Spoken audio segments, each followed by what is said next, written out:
Oke, kita buka dalam doa terlebih dahulu. Dalam nama Bapa, Putra, dan Roh Kudus, Allah yang Esa. Bapa, kami mengucap syukur pada malam hari ini kami boleh berkumpul bersama kembali, Tuhan. Kiranya Engkau mau berkati kami masing-masing, setiap kami di sini. Beri kami hikmat-Mu, Roh Kudus, buka hati dan pikiran kami supaya kami mengerti firman-Mu dan kami menjadi lebih memahami dan mencintai Engkau. Terima kasih Tuhan. Pimpin kami, berkati Marian yang akan berbagi dan kami semua yang mendengarkan. Urapi kami masing-masing, penuhi kami dengan Roh Kudus-Mu. Terima kasih Bapa di surga, dan kami tutup doa kami di dalam nama Kristus Yesus Tuhan kami. Allah yang Esa, kami mengucap syukur. Amin. Amin. Amin. Thank you, Ibu Chris. Last time we started to study together the epistle to the Philippians. Minggu lalu kita belajar bersama tentang surat kepada jemaat di Filipi, orang-orang Filipi. We at first, would you please, Ibu Chris, the first slide? Heidi. Okay, thank you. Last time we had like a brief introduction about the history and the background of this epistle. As you see on the map, where is Philippi is, it is on the eastern side of Europe. It is located in Greece, as we said last time. It was minggu lalu kita belajar tentang latar belakang dari Filipi. Sebagaimana yang kita bisa lihat di peta, Filipi ada di sebelah sisi timur dari negara Eropa, dan itu berada di Yunani ya, di sebelah utara dari Tesalonika. We said also that this epistle was one of 4 epistles St. Paul sent from prison. Dan surat ini adalah satu dari 4 surat yang Rasul Paulus kirim dari penjara. And in order to learn by heart these 4 epistles, we can notice that in 3 of them we can find the letter F, Philippi, Ephesus, Philemon, and the last one is a little bit different to Colossians. Ya, dan supaya kita dapat menghafal 4 surat yang ditulis dari penjara itu, ada 3 F dan yang satunya yang berbeda, Filipi, Filemon, Efesus, dan satu lagi baru Kolose.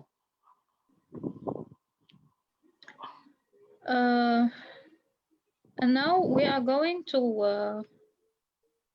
start reading together again the chapter 1.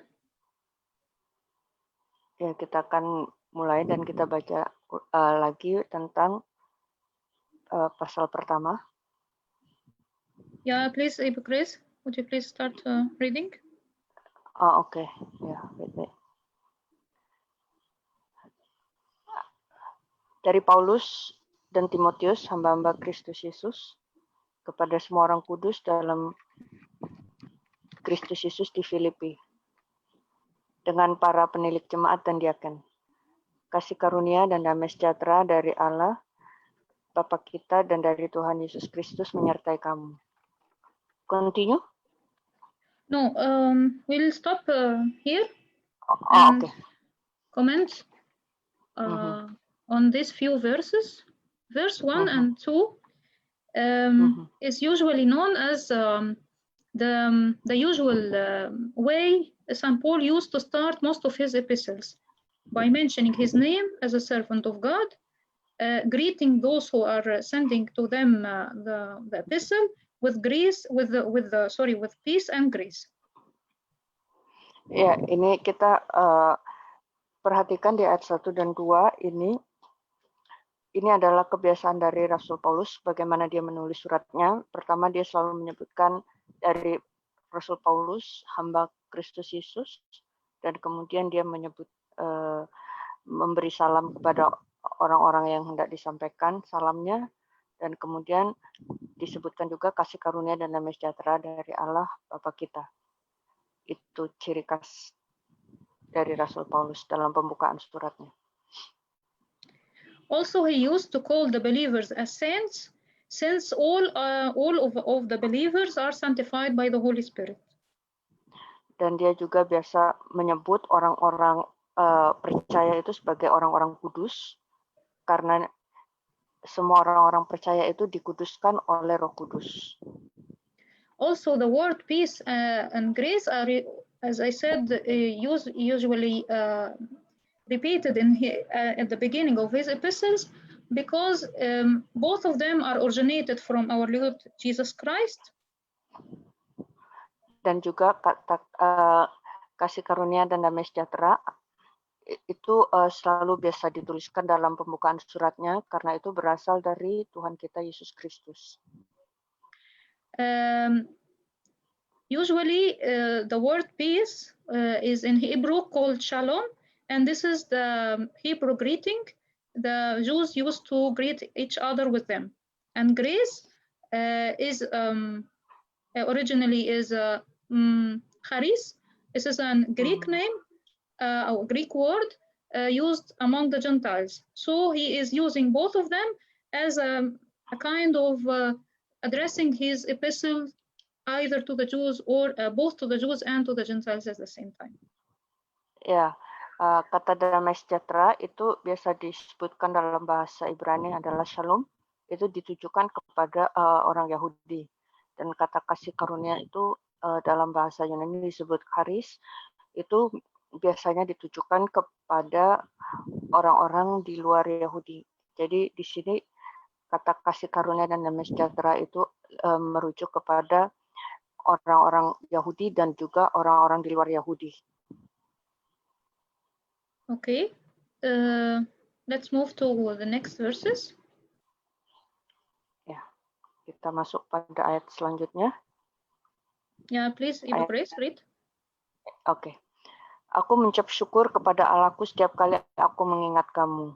Dan setiap kali aku berdoa untuk kamu semua, aku selalu berdoa dengan sukacita.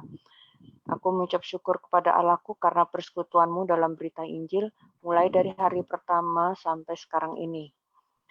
Akan hal ini aku yakin sepenuhnya, yaitu Ia yang memulai pekerjaan yang baik di antara kamu, akan meneruskannya sampai pada akhirnya pada hari Kristus Yesus.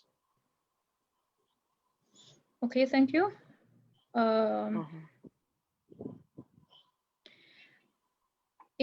From verses 3 to 6, as we just read, we see that St. Paul thanks God and remember them in his prayers because of their strong faith since the first day they believed in. Dalam permulaannya dia Rasul Paulus mengucap syukur untuk segala sesuatu dan kepada orang-orang percaya itu. He also praised them for that and clarified that the one who enlightened their hearts will continue his work in them. Dan dia juga memuji mereka. And sorry, say it again. Okay.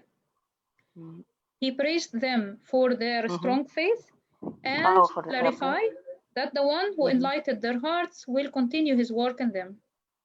Oh ya, dan dia memuji mereka untuk iman yang kuat, dan dia yang menerangi hati mereka, maksudnya Tuhan itu akan terus bekerja menolong mereka. As if St. Paul was confirming that our salvation depends on two major points: God's call inside us and accepting the living worthy according to his call. Jadi seolah-olah Rasul Paulus menyatakan bahwa karya keselamatan itu bekerja di dalam dua cara, yaitu dengan karena panggilan dari Allah dan juga dengan cara kita hidup sesuai dengan layak, sesuai dengan kehendak Allah.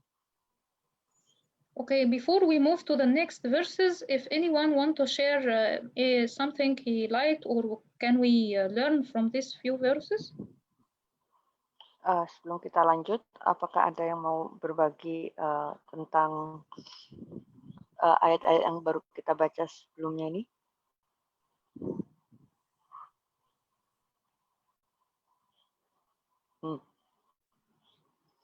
Belum ada? I think so far not yet. Okay. Okay, let's continue. Verses 7 through 11. Yeah, please. Oke. Memang sudahlah sepatutnya aku berpikir demikian akan kamu semua. Sebab kamu ada di dalam hatiku, oleh karena kamu semua turut mendapat bagian dalam kasih karunia yang diberikan kepadaku.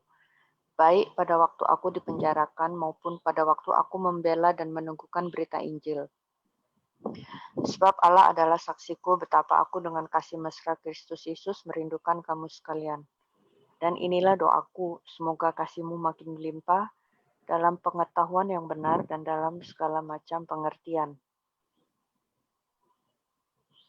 Yeah, continue please to verse 11. Next slide. Okay, next slide. Sehingga kamu dapat memilih apa yang baik, supaya kamu suci dan tak bercacat menjelang hari Kristus, penuh dengan buah kebenaran yang dikerjakan oleh Kristus, Yesus Kristus untuk memuliakan dan memuji Allah. Okay. From verses 7 to 11, we see that St. Paul is expressing his feelings toward them. Pasal 7 dari ayat 7 sampai 11 kita melihat Rasul Paulus sedang menyatakan perasaannya kepada mereka, jemaat di Filip. How he longs for them and how his heart is filled with joy with their living faith. Bagaimana dia merindukan mereka dan hatinya dipenuhi dengan sukacita karena iman mereka. He also asked them to grow more in their love and knowledge to God, so that they can get more wisdom to discern not only good from bad, but also the best among the good. Dan dia meminta mereka supaya to grow in their love and knowledge to God, so that they can get more wisdom to discern not only good from bad, but also the best among the good. Ya, dia meminta supaya mereka bertumbuh dalam iman dan pengetahuan akan Allah, bukan hanya bisa membedakan mana yang baik dan benar, tapi memilih yang terbaik. And by this way, their faith will be like a living tree which bears fruit. Dengan cara ini, iman mereka akan menjadi seperti pohon yang hidup. So, if anyone would like to share anything in these few verses with us, something we can learn, or just a verse he liked or she liked.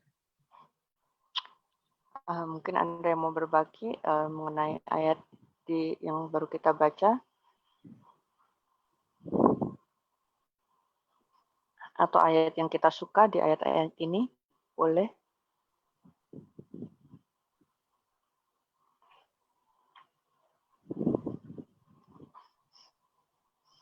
Still not yet. Oh. This means that it is difficult or understandable, or it is you didn't need any comments. Apakah ini mudah dipahami atau tidak, atau tidak perlu komen atau perlu komen? It's okay. We can continue maybe later. Okay.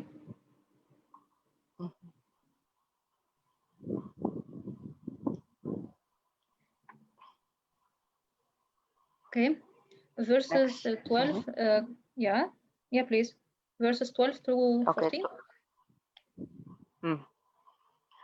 Aku menghendaki saudara-saudara supaya kamu tahu bahwa apa yang terjadi atasku ini justru telah menyebabkan kemajuan Injil, sehingga telah jelas bagi seluruh istana dan semua orang lain.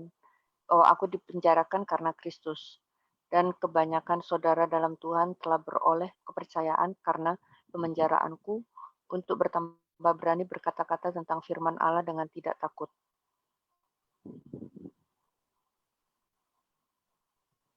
Okay, in these verses, St. Paul was comforting their hearts because they were worried about him, because he was in prison.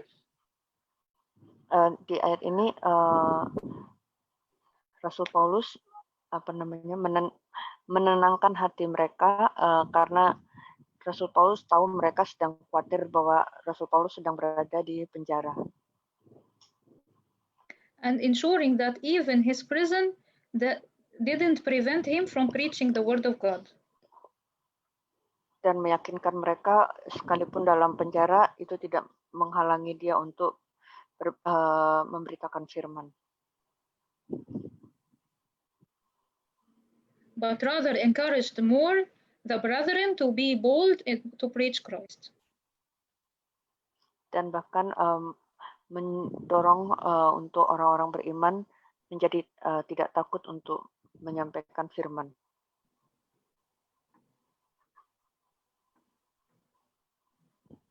Again, any shares, any comments?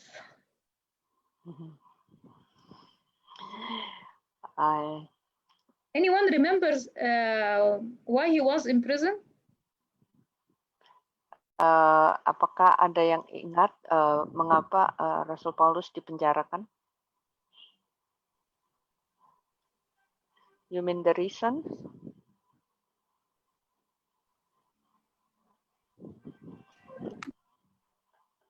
Hello? Yes. You mean why is it Saint Paul be in prison? In the prison, you mean? Yeah. Yeah. Because of his faith. Yes, because of his faith, but what situation make him? Yes. What was the reason behind this? Why he was put in jail? Ya, kalau boleh tahu, ada yang ingat kenapa Rasul Paulus dipenjarakan? Apa alasan sehingga membuat dia dipenjarakan? I think someone shared something in the messages. Ya, ada yang bisa jawab. Because it's written here by Daniel Sinaga, karena diduga menghina hukum Taurat oleh Yahudi. Because he is assumed he is undermined the Torah, the law, by the people of the Jewish people. I'm sorry, Hippocrates, can you please repeat again? Yeah. Because he's like despising the law. Okay. By the Jews. The Jews consider him despising the law. Okay. But there is a problem happened at that time. Ya, tapi waktu itu ada cerita yang membuat ada masalah yang terjadi saat itu. Ada yang ingat ceritanya? Dia naik banding. Naik banding tentang?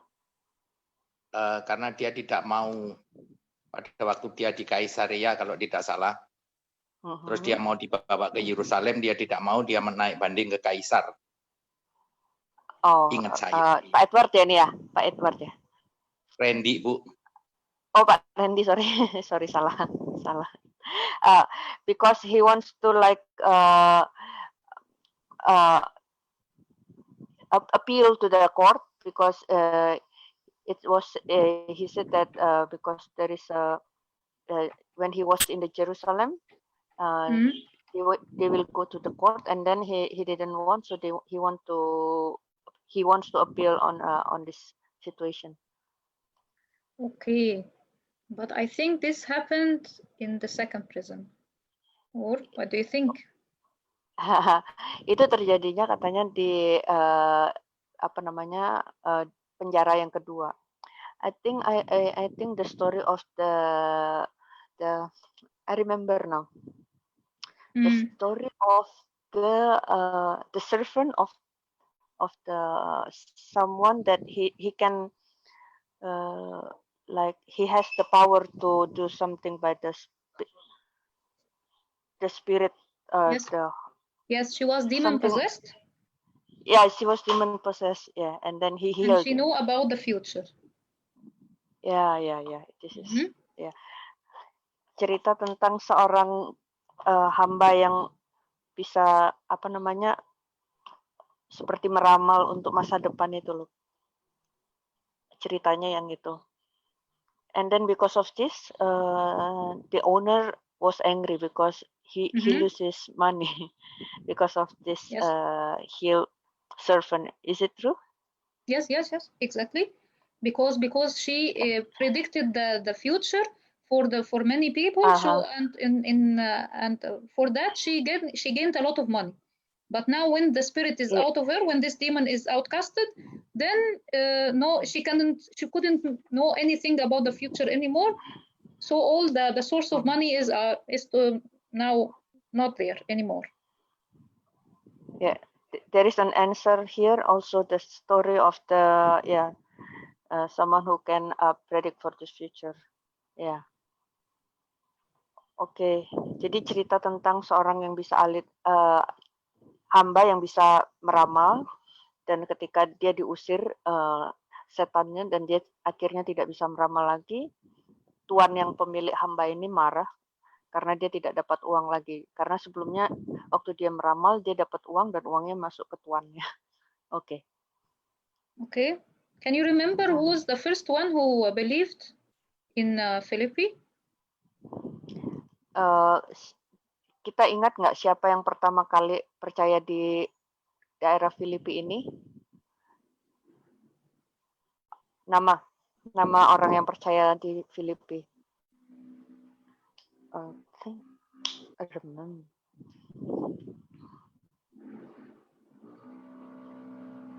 Ada yang ingat? Lydia penjual kawin ungu ya, Bu? Ya, betul. Lydia, the purple linen seller. Hello. Yeah, exactly. Thank you so much. Ya, terima kasih. Okay. I have another question in verse 14. Ya. Would you please show the slide? Saya punya pertanyaan lain di ayat 14. 14 or 14? 14. 14 okay. Is not there. It's not there. Sorry. This is here.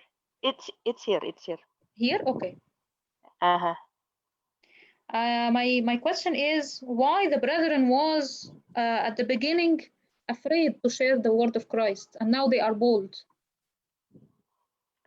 Pertanyaannya kenapa saudara-saudara itu pertama kali takut menceritakan tentang firman tentang Kristus, tapi sekarang mereka menjadi berani.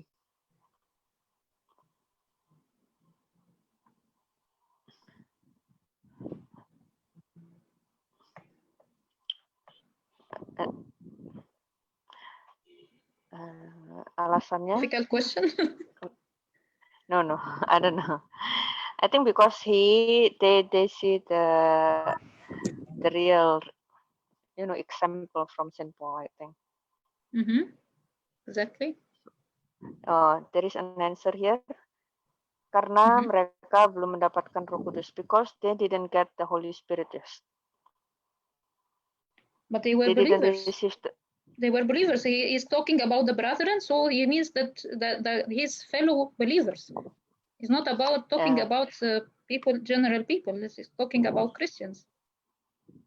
Ya, jawaban ini kalau dibilang mereka belum mendapat Roh Kudus itu kurang tepat karena di kalimat pertama kepada orang-orang kudus. Jadi mereka Rasul Paulus merujuk ini kepada orang-orang percaya yang sudah percaya. Jadi bukan orang-orang yang di luar yang belum beriman. Gitu. Okay, great. So let's move to the next verses, 15 till 18. The answer, what is the answer? I'm waiting for your answer. For what? Oh, sorry, I didn't notice. I'm sorry. Again, please. I'm sorry. What is the answer of this? Okay. I thought that you already answered. I'm sorry. Okay. No. I'm just explaining what you explained. Okay. You didn't answer. You didn't give any answer. No. It was like No, I didn't answer at all. Okay. Thank you. Okay. Because they saw that I think it is a little bit clear in verse 13. So that it has become evident to the whole palace guard and to all the rest that my chains are in Christ. Verse 13. Oke, jawabannya Here, ada di ayat 13. Sehingga telah jelas bagi seluruh istana dan semua orang lain bahwa aku dipenjarakan karena Kristus. Yes, I thought that it is answered because I heard you saying that it was because they saw St. Paul that was brave and he was not down and he's still very courageous to share the word of God. So they were also in turn became also brave and they didn't fear death. They saw that their leader was also brave and this encouraged them indirectly. Ya, karena mereka melihat bahwa bagaimana Rasul Paulus tidak merasa takut dan dia berani bahkan memberitakan Injil. Dengan melihat contoh seperti itu mendorong dia untuk mendorong saudara-saudara dari Filipi itu juga menjadi berani untuk memberitakan Injil. And this is clear in verse 13 that everyone know that he was imprisoned for Christ, not for anything else. Not because he was accused that he is he's doing some evil things or wrong things. No, he was only present only for the sake of Christ. Ya, dan di ayat 13 dikatakan semua orang lain tahu itu bahwa telah jelas bahwa dia dipenjarakan karena Kristus. Jadi bukan karena dia melakukan satu perbuatan jahat atau alasan yang lain. Jadi hanya karena Kristus dia dipenjarakan. Now is it clear? Yeah, I think it's clear. Thank you so much. Shall we move to verse 15 and till 18? Okay. Ada orang yang memberitakan Kristus karena dengki dan perselisihan, tetapi ada pula yang memberitakannya dengan maksud baik. Mereka ini memberitakan Kristus karena kasih, sebab mereka tahu bahwa aku ada di sini untuk membela Injil. Tetapi tidak mengapa, sebab bagaimanapun juga Kristus diberitakan baik dengan maksud palsu maupun dengan jujur. Tentang hal itu aku bersukacita dan aku akan tetap bersukacita. Oke. Great. Yes. In these few verses, St. Paul was referring to another group of people who was preaching Christ.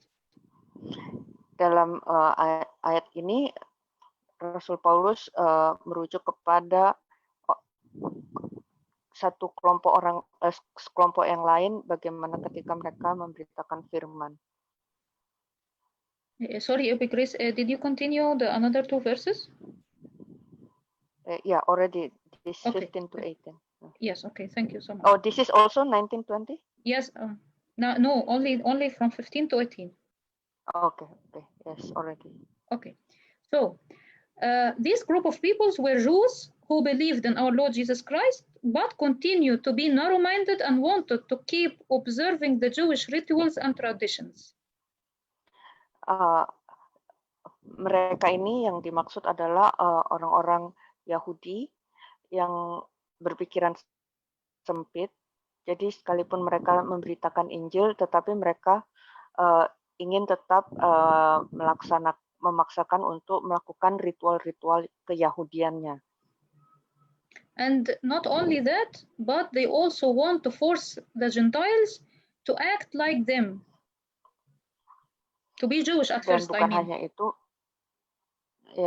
bukan hanya itu, mereka memaksa orang-orang di luar Yahudi harus menjadi Yahudi terlebih dahulu untuk percaya kepada Kristus. this was a false teaching was spreading very fast at the time of St. Paul at that time. Dan ini adalah ajaran yang sesat yang sangat berkembang luas di saat Rasul Paulus saat itu. And this kind of false teaching we called heresy.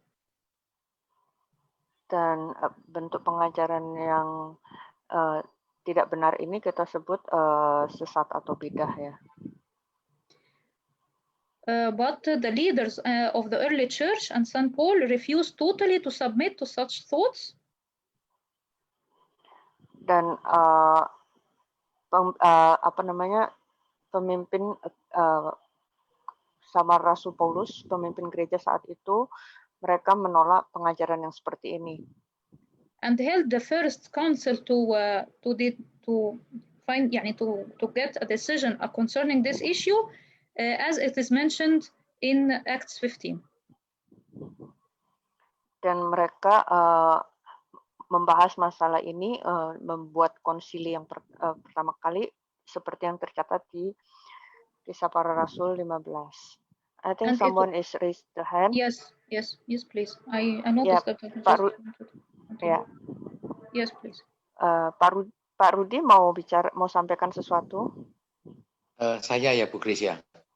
Saya mau tanya di ayat 15 itu ada yang memberitakan Kristus karena dengki. Nah itu yang saya nggak tahu. Kalau yang perselisihan mungkin yang tadi ya, bahwa mereka masih kepingin pakai budaya Yahudi. Tapi yang dengki itu apa ya Bu Gris? Oke, saya juga cek dulu di bahasa Inggrisnya ya, biar nggak salah ngomongnya. Supaya, ya. He wants to ask about the verse 15. I want to check first what is the reason? The reason of spreading the gospel because of envy. If the strife, he can understand the meaning of the strife, but the reason of preaching the Christ with envy. What kind of envy here? Yes, I was about to say this point. Okay. Yeah, please continue then. Okay. As I told you that in Acts 15 was the first Christian council held for such heresies. Okay. Ini Pak, jawabannya dilanjutkan di sini. Seperti dikatakan di Kisah Para Rasul 15 itu adalah konsili yang pertama kali untuk membahas tentang ajaran sesat ini ya, bid'ah ini. Now concerning the question, these Jews, why he is mentioning here envy? Because these Jews decided also to preach their thoughts and their teachings only out of envy from his successful ministry.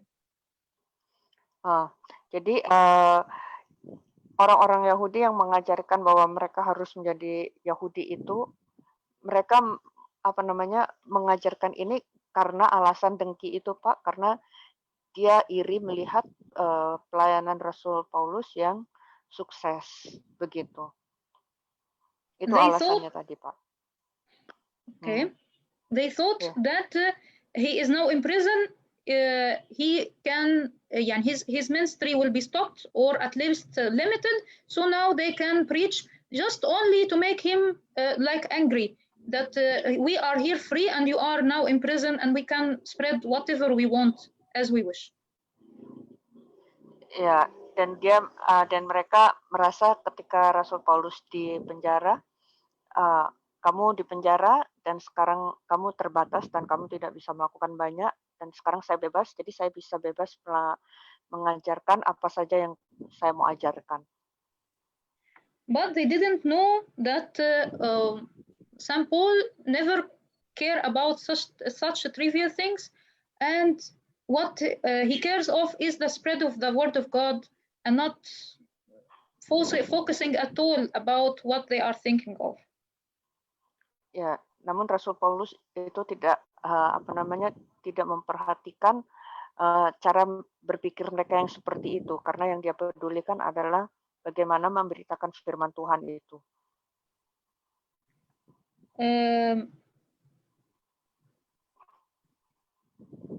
Yes, that's what I want to say in these few verses.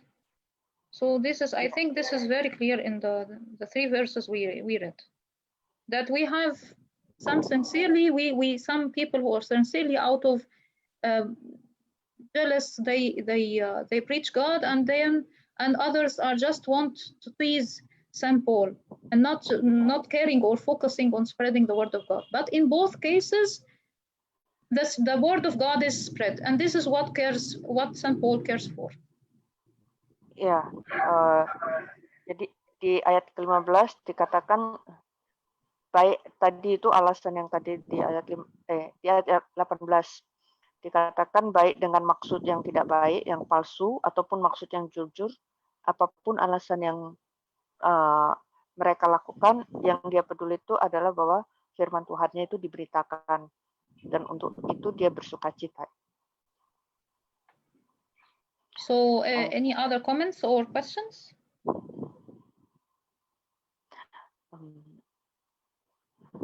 So, the meaning,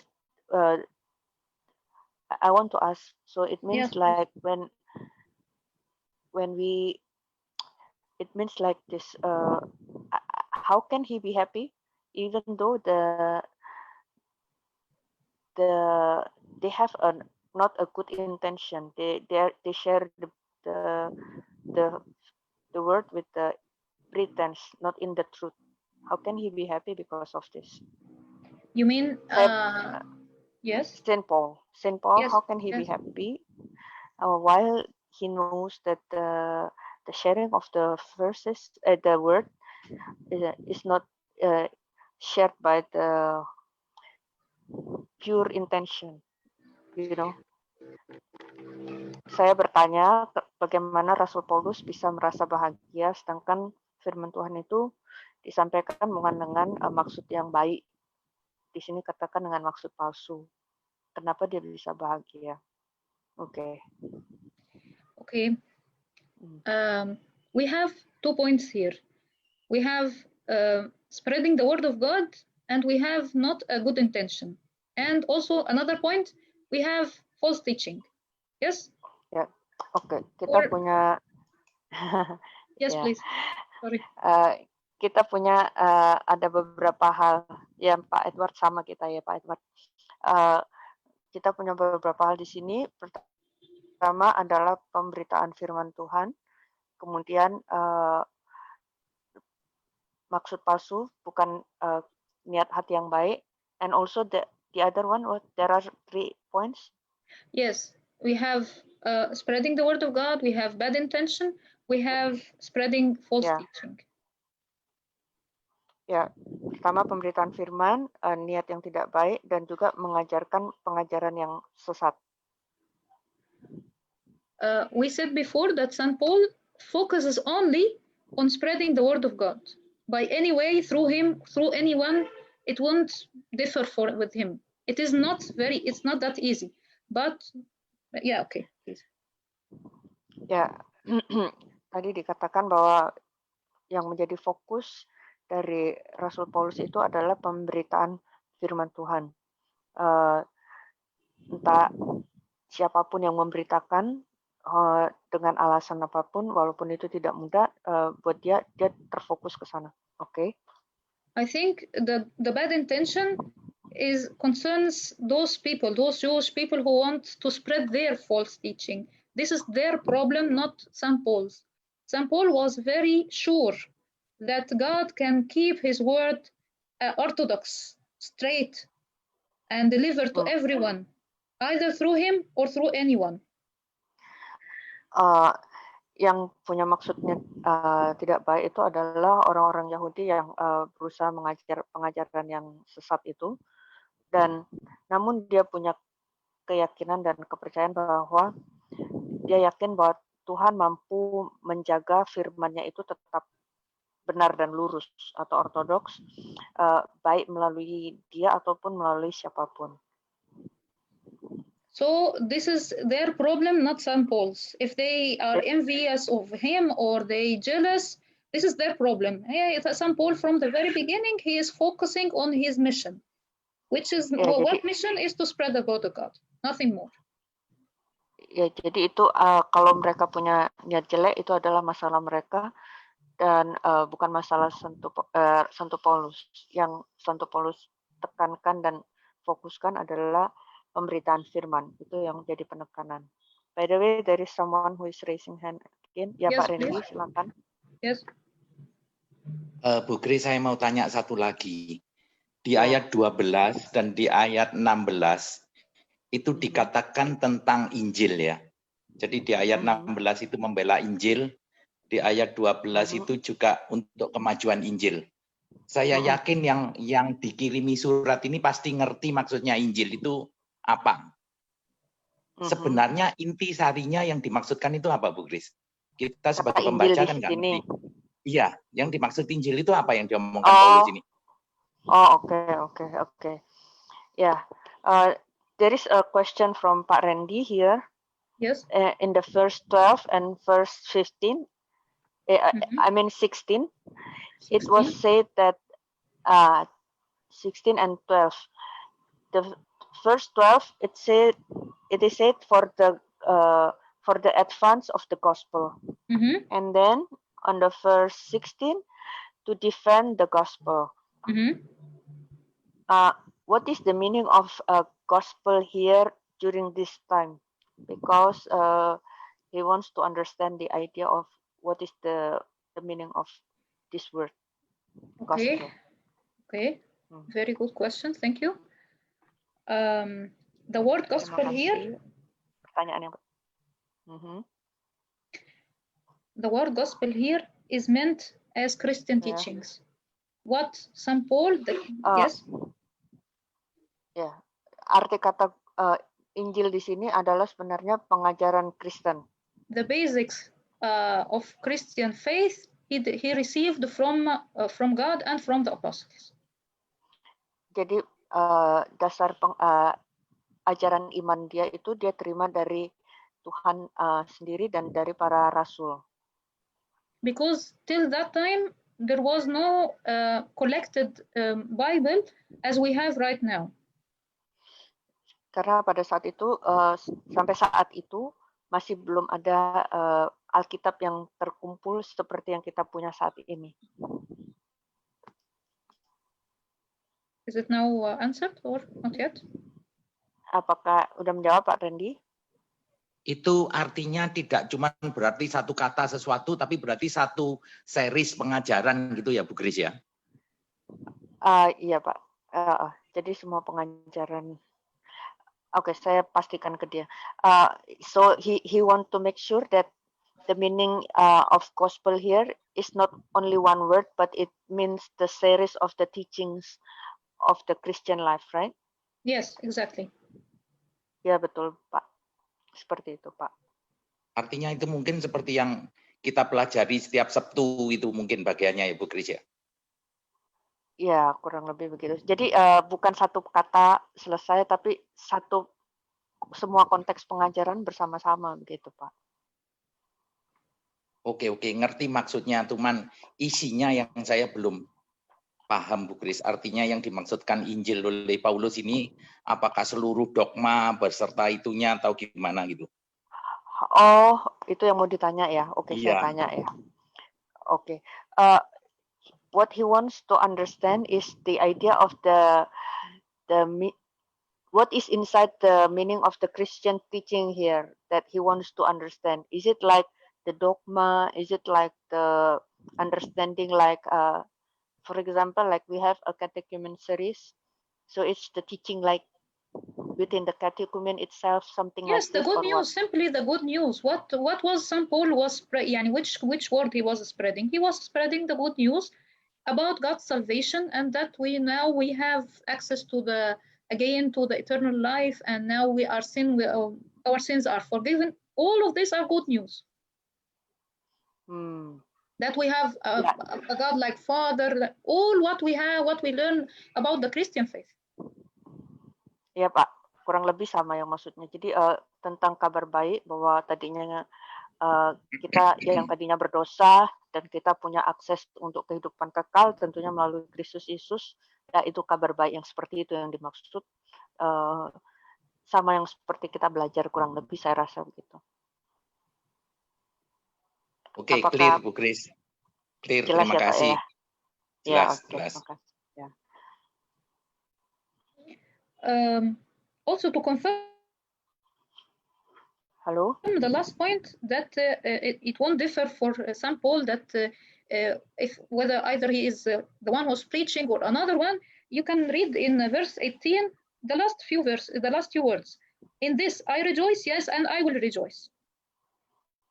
Ya, jadi buat Rasul Paulus dia tidak penting siapa yang menyampaikan. Dalam hal ini dikatakan di bagian terakhir ayat 18, tentang hal itu aku bersukacita dan aku akan tetap bersukacita.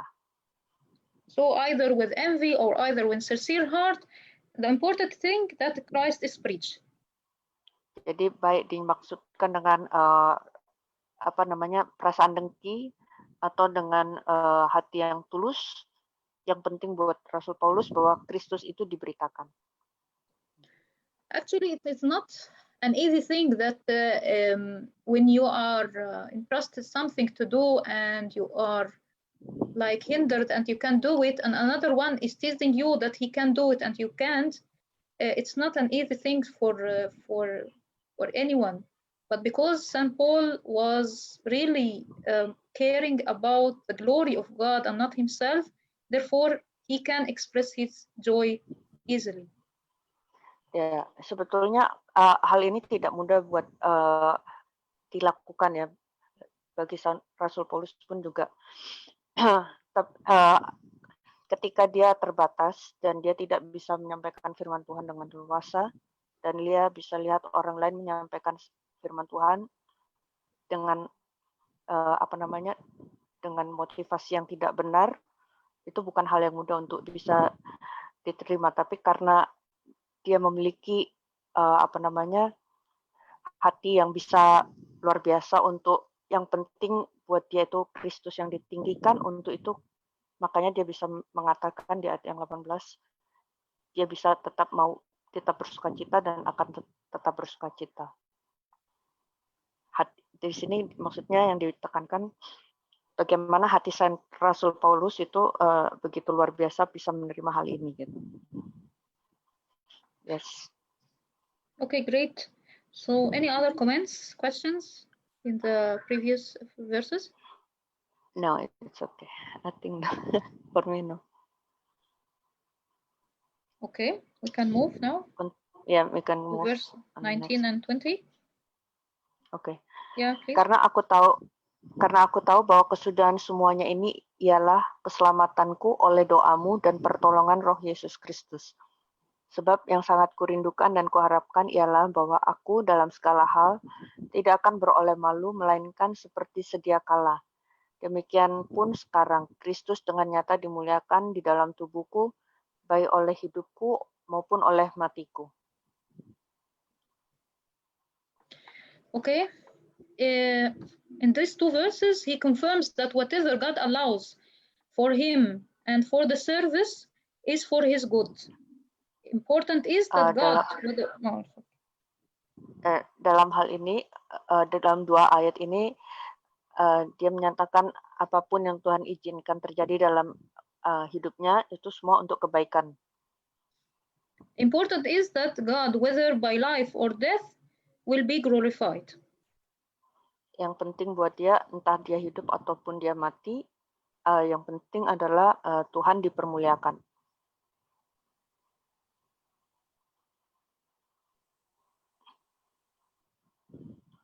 So, any questions?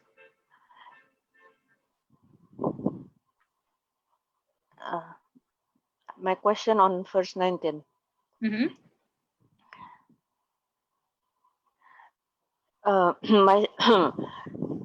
For I know that this shall turn to my salvation through your prayer and the supply of the Spirit.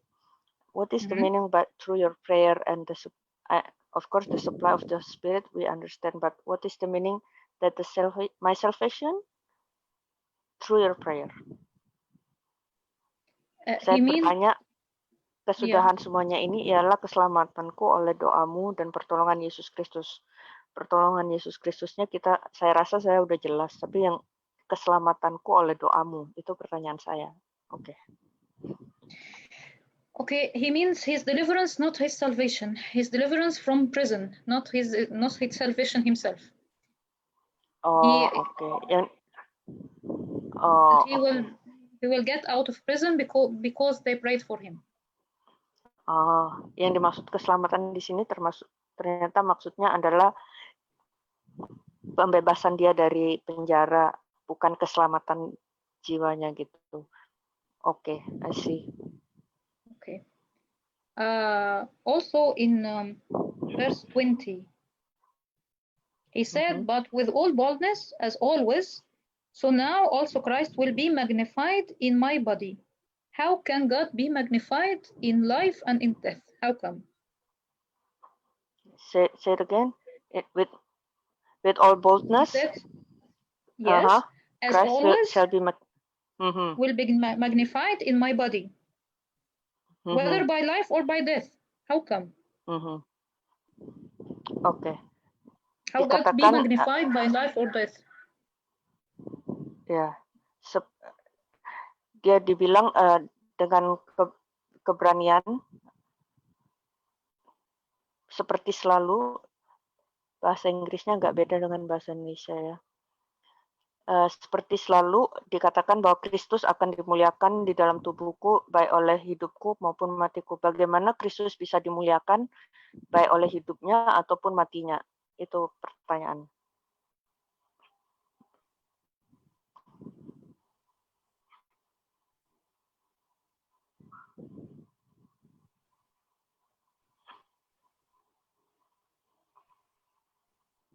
Let's take the first part. How can God be magnified through my life? Oke, bagian yang pertama, bagaimana Allah Kristus dimuliakan dalam hidup kita.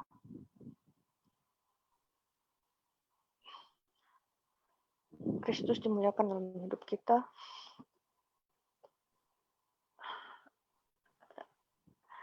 I think through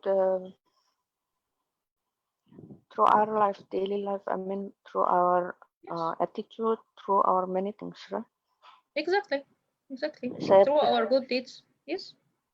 Kalau saya jawab tadi, menurut hidup kita, sikap kita sih, dan bahas dari perbuatan-perbuatan baik kita. Oke.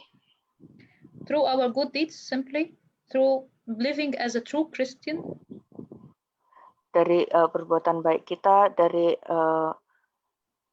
menjadi seorang Kristen yang sungguh-sungguh dari sikap hidup kita.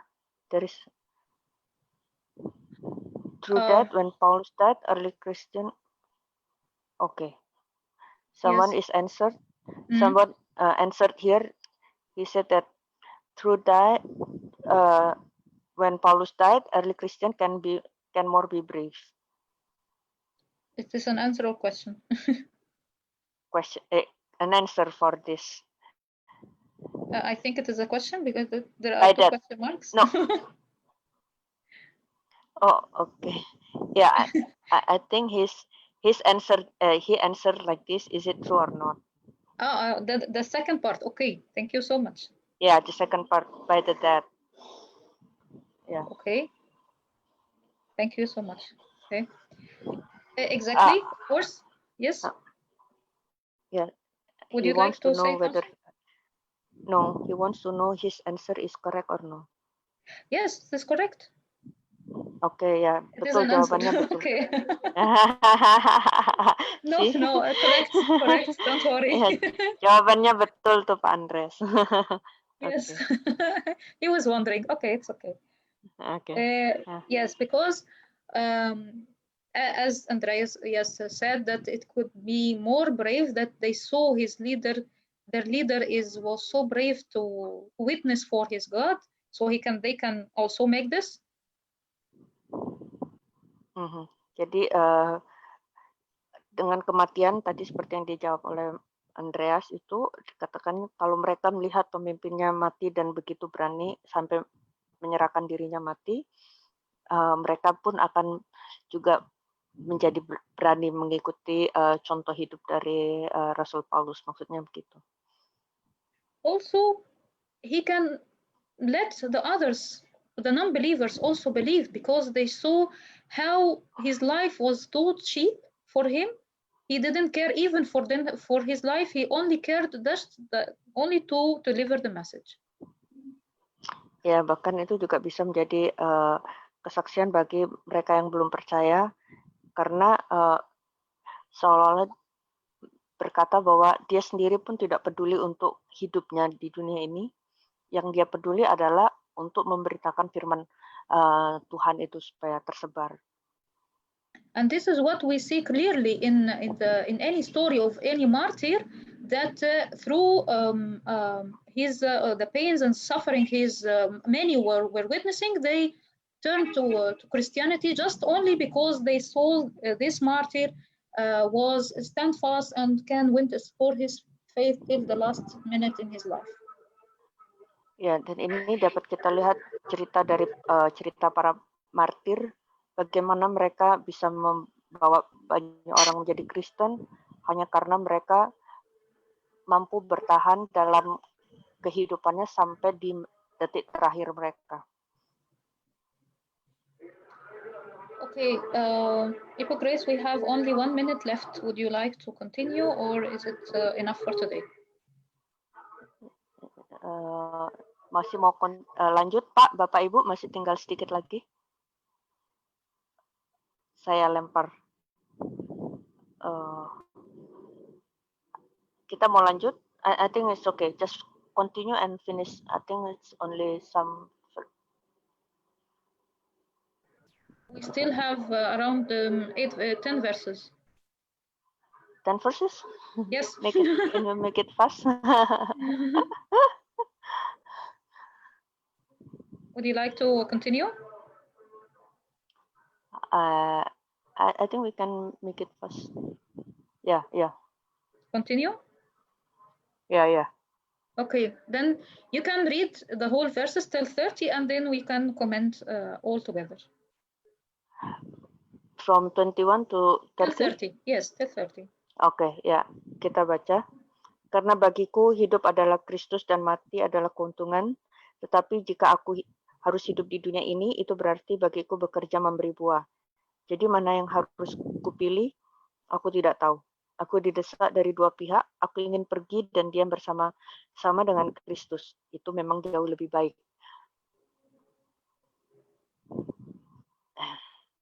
Tetapi lebih perlu untuk tinggal di dunia ini karena kamu. Dan dalam keyakinan ini, taulah aku akan tinggal dan akan bersama-sama lagi dengan kamu sekalian, supaya kamu makin maju dan bersukacita dalam iman. Hanya hendaklah hidupmu berpadanan dengan Injil Kristus, supaya apabila aku datang, aku melihat, dan apabila aku tidak datang, aku mendengar bahwa kamu teguh berdiri dalam satu roh, dan sehati sejiwa berjuang untuk iman yang timbul dari berita Injil. Sehingga kemegahanmu dalam Kristus makin bertambah karena aku, apabila aku kembali kepadamu. Dengan tiada digentarkan sedikit pun oleh lawanmu, bagi mereka semuanya itu adalah tanda kebinasaan, tetapi bagi kamu tanda keselamatan, dan itu datangnya dari Allah. Sebab kepadamu dikaruniakan bukan saja untuk percaya kepada Kristus, melainkan juga untuk menderita untuk Dia, dalam pergumulan yang sama seperti yang dahulu kamu lihat padaku, dan yang sekarang kamu dengar tentang aku. Okay. Now back to verse 21 till 27. Here St. Paul built a strong relationship with God that allowed him to work powerfully by and through him. Ya, kembali dari ayat 21 sampai 27, di sini kita lihat bahwa Rasul Paulus membangun hubungan yang kuat dengan Tuhan, sehingga Tuhan dapat bekerja melalui hidupnya. Therefore, he didn't fear death or got upset from being jailed, and this is what also made him hard-pressed between two choices. Ya, itu sebabnya dia tidak takut untuk mati ataupun dipenjarakan, tidak takut dipenjara, dan itu membuat dia terdesak dari dua sisi, dua pihak. Either to continue preaching and serving them or to die. Entah mau lanjut melayani dan memberitakan firman atau mau mati saja. It was a hard decision for him because he longs to bring the whole world to Christ. Itu adalah satu keputusan yang berat buat dia karena dia rindu untuk menyampaikan seluruh firman Kristus. And at the same time, by death, he will enjoy sharing the heavenly creatures in praising God. Tapi di sisi lain, dengan kematian, dia akan menikmati waktu bersama Kristus dan juga penghuni sorga. But as long as he is still alive, then this means to continue serving them, whatever condition he is facing. Tapi selama dia hidup, artinya dia tetap melayani Tuhan apapun kondisi yang dia alami. And the last two verses, we notice that he encouraged the believers to stand fast in faith. Di dua ayat yang terakhir dikatakan dia mendorong orang-orang percaya untuk tetap teguh dalam iman. And fear nothing. Dan jangan takut sedikit pun. Because whatever may happen to them is considered sharing Christ's sufferings and cross. Sebab apapun yang terjadi terhadap mereka itu dianggap kita mengambil bagian boleh menderita dengan dia. So I finished. If anyone has any comments or questions. Ya, dia sudah finish, sudah selesai. Ada yang mau bertanya? Oke, Pak Randy, silakan. Bu Grace, di ayat 28, dengan tiada digentarkan sedikit oleh lawanmu. Lawannya itu siapa, Bu Grace? Okay. On the verse 28, he asks, without, okay. And nothing terrified you by your adversary. Who is the adversaries here? As I read from the father teachings, that the adversaries mungkin, sorry, I turned to Arabic.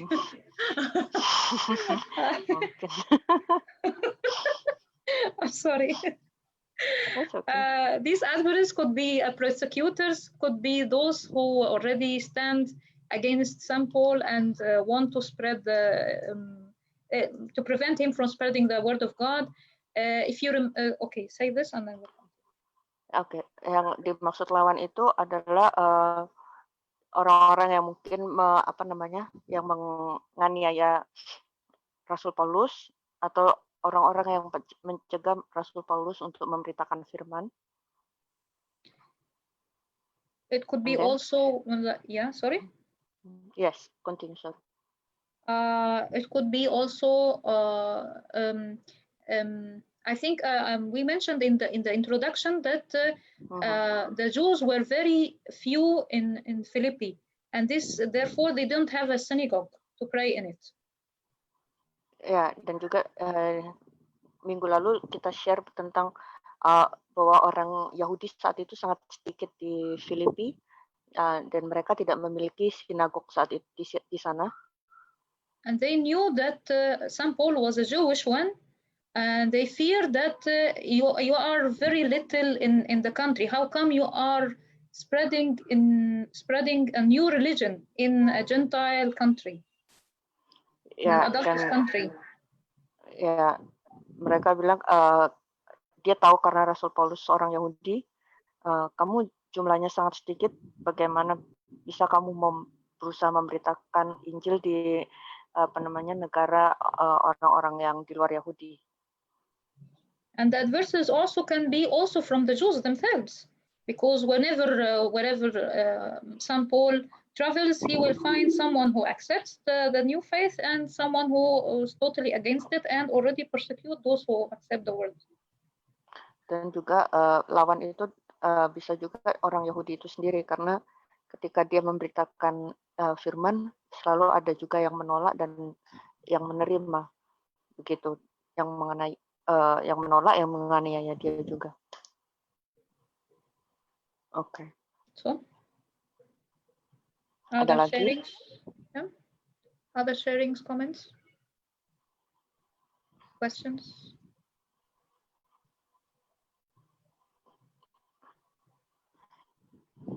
I think verse 29 it's very it's very nice and not easy. Oh, I'm sorry. I tried to make it easy, but it's already not. No, I mean verse 29. I want to share. I Ah. mean the verse 29. It's very nice, but it's not easy. Okay. Oh yeah, easy to live it. Yes. Yeah. Christianity as a whole is not easy to be lived. Not only this Ya, verse. ya ayat 9 saya bilang itu ayatnya bagus tapi tidak mudah. Ya, terus dia bilang ya memang kekristenan seperti itu tidak mudah juga dijalankan. Bukan cuma di ayat ini. Oke. Actually, I admire St. Paul that he was also very, very clear with us or with the new believers as Christ was with us. From the very beginning, God said that you have glory in heaven, but you still have to suffer on earth. So I think it is the same. You can enjoy Christ, but also don't forget that you have to suffer for his sake. Ya, yang apa namanya tadi Marian sendiri berbagi bahwa dia sangat senang dengan Santo Paulus itu kalau dia mengajarkan sesuatu sangat jelas dari awal bahwa pertama dia bilang Kristus itu ada bersama-sama kita, tapi jangan lupa juga dikatakan bahwa kita juga akan menderita bersama-sama dengan dia. Jadi kita bisa menikmati Kristus, tapi di sisi lain kita juga harus ingat kita akan juga mengalami penderitaan. Itu ajaran dari Santo Paulus. Yes.